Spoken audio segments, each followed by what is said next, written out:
छत्तीसगढ़ में चुनाव नहीं है, लेकिन सियासत पूरी तरह गर्म है। मुद्दे न विकास के हैं न रोजगार के। कौन बड़ा सनातनी है, यह सबसे बड़ा सवाल बना हुआ है। बागेश्वर धाम पीठाधीश्वर धीरेन्द्र कृष्ण शास्त्री के बयान से शुरू हुआ विवाद अब सियासी युद्ध में बदल चुका है। पूर्व मुख्यमंत्री भूपेश बघेल के आरोपों पर संत का पलटवार और फिर बीजेपी का आक्रामक हमला। देखिए एक रिपोर्ट। उनका धंधा है, भारतीय जनता पार्टी की एजेंट के रूप में काम करते हैं, उसके अलावा और है क्या उसका? हम पैसा लेते नहीं है, कोई दक्षिणा दे दे तो लेते हैं। धर्म का रंग एक बार फिर गहरा गया है। बागेश्वर धाम पीठाधीश्वर धीरेन्द्र कृष्ण शास्त्री के बयान के बाद पूर्व मुख्यमंत्री भूपेश बघेल भड़क उठे हैं। भूपेश बघेल ने सीधा आरोप लगाते हुए कहा, ये लोग छत्तीसगढ़ में पैसा बटोरने आते हैं, बीजेपी के एजेंट की तरह काम करते हैं। भूपेश के इस बयान ने सियासी आग को हवा दे दी। भूपेश बघेल के आरोपों पर धीरेन्द्र कृष्ण शास्त्री ने भी पलटवार किया। उन्होंने कहा कि ऐसे किसी नेता ने हमें कभी दक्षिणा नहीं दी।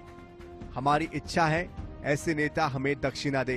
हम पैसा नहीं लेते, दक्षिणा देते हैं तो लेते हैं। बात है, उनका धंधा है, भारतीय जनता पार्टी की एजेंट के रूप में काम करते हैं, उसके अलावा और है क्या उसका? उसके अलावा और क्या कहते हैं? कौन से दर्शन की बात करते हैं, कौन सा आध्यात्मिक बात करते हैं? लेकिन इन लोगों से मैंने केवल 2 उदाहरण दिए नाम के, ऐसे बहुत मिलेंगे हमारे छत्तीसगढ़ में। उनसे शास्त्रार्थ कर ले। ये पैसा बटोरने आते हैं। किसी ऐसे नेता ने दक्षिणा दी नहीं है। हमारी इच्छा है कि ऐसे नेता हमें दक्षिणा दे और कथा में बुलाएं, तो बहुत अच्छा होगा कि उनके बयान बहुत सार्थक होंगे।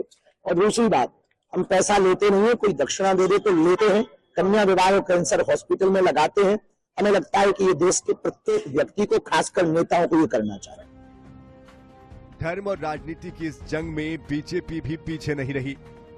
बीजेपी विधायक अजय चंद्राकर ने भूपेश बघेल पर तीखा हमला करते हुए कहा, भूपेश बघेल खुद को कुंभकर्ण और रावण के साथ खड़ा कर रहे हैं।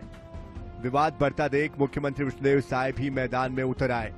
मुख्यमंत्री विष्णुदेव साय ने कहा, हमारा देश ऋषि मुनियों का देश है।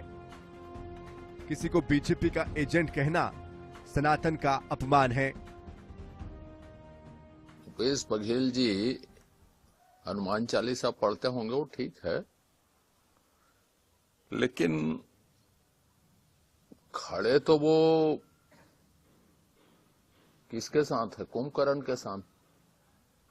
खड़े तो वो रावण के साथ हैं, खड़े तो वो खरदूषण के साथ है, खड़े तो वो बालिक साथ है। तो हनुमान चालीसा का प्रभाव उसके साथ कहाँ है जीवन में? तो जीवन में किसी ग्रंथ का, किसी रचना का प्रभाव नहीं होना ये बताता है, उसकी वाणी बताती है वो किन संस्कारों से जुड़े हैं। हमारा ये देश ऋषि मुनियों का देश है, प्राचीन समय से ही, और ऋषि मुनियों का सम्मान होते आया है। और आज अगर बागेश्वर धाम के पीठाधीश्वर को अगर वो बीजेपी के एजेंट कह रहे हैं, तो ये सनातन का अपमान है और बागेश्वर धाम का अपमान है। छत्तीसगढ़ की धरती सर्वधर्म संभाव और सम्मान की धरती रही है। यहां सनातन के प्रति सम्मान का भाव भी रहा है, लेकिन बीते कुछ दिनों में धर्म बहस का सबसे बड़ा मुद्दा बनता नजर आ रहा है। ऐसे में यही उम्मीद की जा सकती है कि सभी की आस्था का सम्मान हो, न कि ये सियासी बहस का मुद्दा बने। रायपुर से INS 24/7 के लिए गौरव शर्मा की रिपोर्ट।